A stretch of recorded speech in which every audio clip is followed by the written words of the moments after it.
Good evening and thank you for joining us. I'm Jeff Butera. Serena is off tonight. 4 Polk County pastors in 1 week have now been arrested for child-related sex crimes. The latest came this morning when deputies took an associate pastor from Lake Wales into custody. And he's not only a pastor, but also a known sex offender. Our Ryan Race joins us live now. And Ryan, how did this happen? Well, it's a good question, Jeff, that even the sheriff would like an answer to. The victim claims this sexual abuse happened back in 2005, at a time when the man was still a sex offender and still a pastor.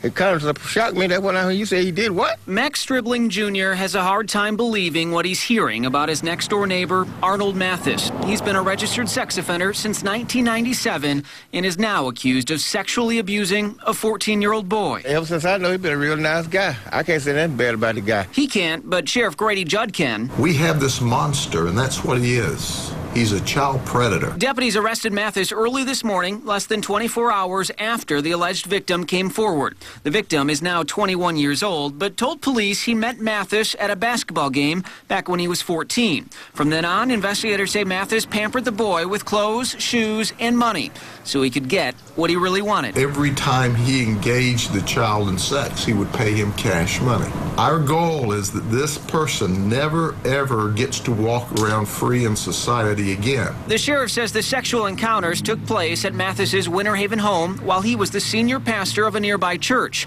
Before getting booked into jail, the sheriff says Mathis held the role of associate and youth pastor at Higher Praise Ministries in Lake Wales. Today, the head pastor there was in no mood to talk to the media. Could you say just why he was hired here, even though he's a registered sex offender? Any comments?